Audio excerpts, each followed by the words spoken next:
Baik, Assalamualaikum warahmatullahi wabarakatuh. Perkenalkan, nama saya Rahmat Ramadan Yasa, jurusan Sejarah Peradaban Islam, Universitas Islam Negeri Imam Bonjol, Padang. NIM 2311020051. Di video kali ini saya akan menjelaskan tentang karakter kepemimpinan Nabi Muhammad SAW pada periode Mekah dan periode Madinah, dan faktor-faktor yang mempengaruhi karakter pemimpinan Nabi Muhammad tersebut. Dan poin kedua yaitu karakter kepemimpinan Khulafaur Rasyidin, terkhususnya Abu Bakar As-Siddiq, Umar bin Khattab, dan Utsman bin Affan. Kita masuk poin yang pertama, yaitu kepemimpinan Nabi Muhammad SAW pada periode Mekah. Poin yang pertama, latar sosial dan kondisi Mekah. Pada periode Mekah, Nabi Muhammad SAW hidup dalam masyarakat Arab yang dikenal dengan jahiliyah, yaitu masyarakat yang jauh dari nilai-nilai tauhid, keadilan, dan kemanusiaan. Struktur sosial didominasi oleh kesukuan atau disebut dengan tribalisme, yang dimana kekuatan ditentukan oleh status keluarga dan kekayaan. Kaum lemah seperti budak, perempuan, dan anak yatim sering mengalami penindasan. Dalam kondisi seperti ini, Nabi Muhammad SAW belum memiliki kekuasaan politik ataupun militer. Oleh karena itu, kepemimpinan bersifat moral dan spiritual, bukan struktural atau institusional. Baik, kita lanjut kepada poin yang kedua, yaitu karakter kepemimpinan Nabi Muhammad SAW pada periode Mekah. Salah satu kepemimpinan Nabi Muhammad yang berkarakter yang pertama yaitu sabar terhadap segala bentuk cobaan, dan salah satu karakter yang paling menonjol pada periode Mekah ini adalah kesabaran Nabi Muhammad yang luar biasa. Kenapa? Selama lebih 13 tahun, Nabi dan para pengikutnya banyak menghadapi berbagai bentuk penindasan, seperti ejekan, pemboikotan ekonomi, intimidasi, hingga penyiksaan fisik dan segala bentuk penindasan kepada kaum-kaumnya. Namun Nabi Muhammad SAW tidak pernah membalas dengan kekerasan. Nah, kesabaran inilah menunjukkan bahwa kepemimpinan Nabi Muhammad SAW tidak relatif, tetapi berorientasi jangka panjang. Kenapa? Beliau membangun fondasi keimanan dan mental umat pengikutnya. Poin kedua yaitu kepemimpinan Nabi Muhammad yang persuasif dan humanis. Nabi Muhammad SAW menyampaikan dakwah dengan hikmat dan pendekatan dialogis. Beliau tidak memaksakan ajaran Islam, melainkan mengajak masyarakat untuk berpikir, merenung, dan menggunakan akal sehat. Hal ini terlihat dari cara Nabi berbicara dengan berbagai lapisan masyarakat, termasuk budak, pedagang, dan tokoh-tokoh Quraisy. Nah, hal ini menunjukkan bahwa kepemimpinan Nabi Muhammad SAW bersifat inklusif dan komunikatif, dan Nabi Muhammad tidak melakukan kepemimpinan yang bersifat otoriter. Sifat kepemimpinan selanjutnya yaitu kepemimpinan berbasis keteladanan moral. Sebelum Nabi Muhammad SAW diangkat menjadi Rasul, Nabi telah dikenal dengan gelar Al-Amin atau orang yang sangat terpercaya. Kejujuran, amanah, dan akhlaknya yang mulia membuat masyarakat Mekah sulit menyangkal integritas pribadinya, meskipun mereka banyak yang menolak ajaran-ajaran yang disampaikan Nabi Muhammad SAW. Dengan demikian, kepemimpinan Nabi Muhammad di Mekah lebih banyak mempengaruhi melalui keteladanan, bukan melalui kekerasan atau kekuasaan yang formal, seperti memasuki dunia pemerintahan. Nabi Muhammad dengan membentuk karakter yang orang yang terpercaya, banyak masyarakat yang menyukai sifat-sifat beliau, tapi banyak yang juga menolak ajarannya.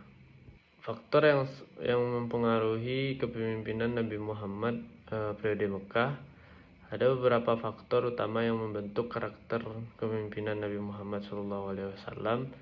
Antara lain, yang pertama, Nabi Muhammad SAW telah diturunkan wahyu Al-Quran yang menekankan nilai tauhid, kesabaran, dan akhlak.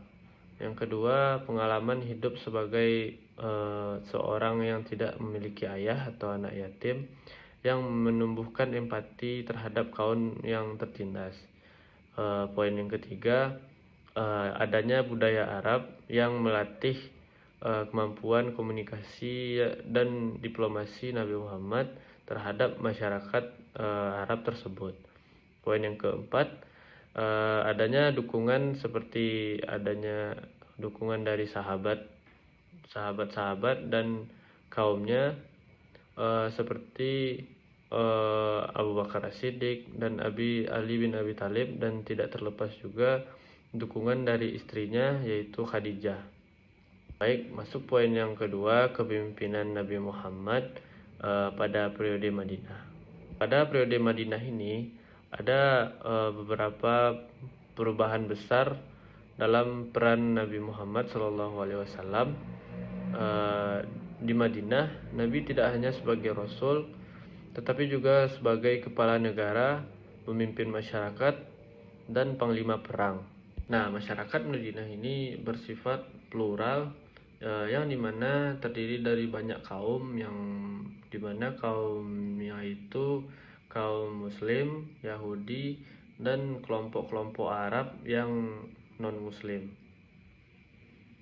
Nah, kita masuk kepada karakter kepemimpinan Nabi Muhammad SAW pada periode Madinah.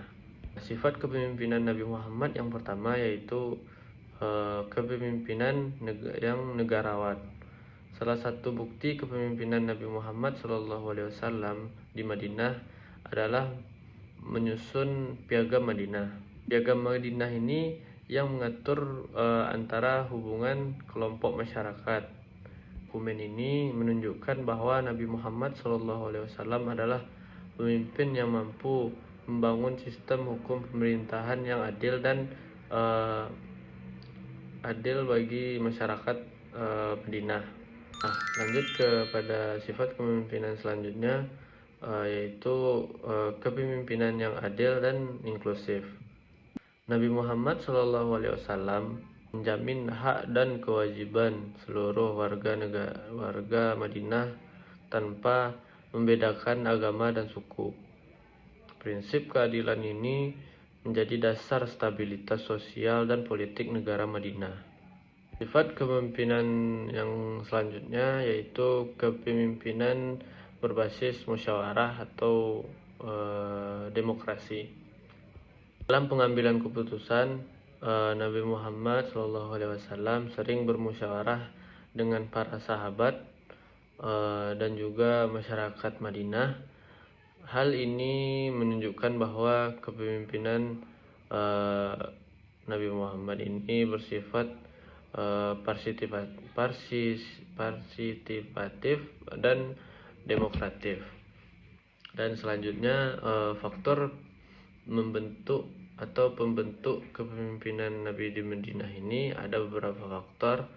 Yang pertama, turunnya ayat-ayat hukum dan sosial, kebutuhan membangun ketahanan masyarakat, dan yang ketiga, pengalaman dakwah di periode Madinah. Nah, selanjutnya setelah kita mempelajari atau membahas tentang kepemimpinan Nabi Muhammad, nah lanjut kepada pembahasan yang kedua, yaitu karakter kepemimpinan Khulafaur Rasyidin dan kontribusi besar mereka. Masuk ke pembahasan pertama, yang poin pertama yaitu kepemimpinan Abu Bakar As-Siddiq. As-Siddiq sebagai pemimpin yang dikenal lembut, rendah hati, namun tegas dalam prinsip, memiliki kekuatan dan ketabahan yang sangat luar biasa. Setelah wafatnya Nabi Muhammad SAW, umat Islam mengalami krisis besar.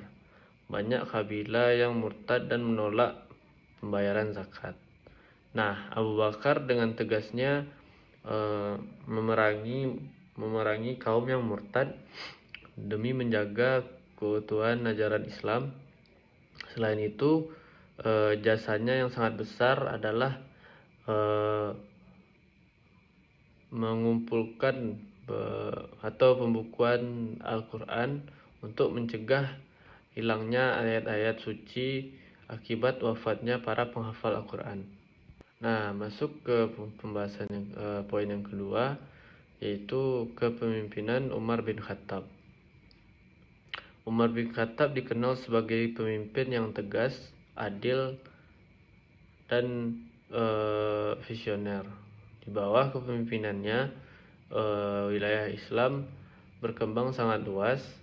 Umar membangun sistem di administrasi negara yang rapi, seperti pembentukan Baitul Mal, pengadilan, dan sistem pajak.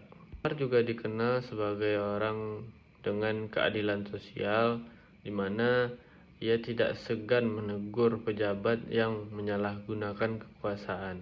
Yang selanjutnya, kepemimpinan Utsman bin Affan, yang dimana Utsman bin Affan ini memiliki karakter yang lembut, pemalu, dan dermawan.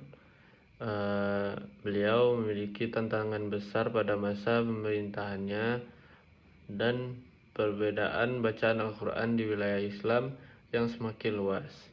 Kontribusi terbesarnya adalah standarisasi mushaf Al-Quran yang hingga kini menjadi rujukan umat Islam di seluruh dunia.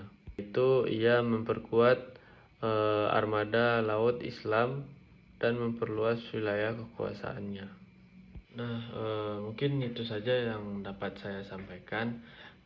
Dapat disimpulkan bahwa kepemimpinan Nabi Muhammad SAW dengan Khulafaur Rasyidin merupakan model kepemimpinan Islam yang ideal, yang menggabungkan nilai-nilai spiritual, moral, dan sosial politik. Kepemimpinan mereka tidak hanya relevan dalam konteks sejarah, tetapi relevan juga dengan konteks kita pada saat ini. Baik, itu yang dapat saya sampaikan. Terlebih dan kurang saya mohon maaf. Saya tutup dengan Assalamualaikum warahmatullahi wabarakatuh.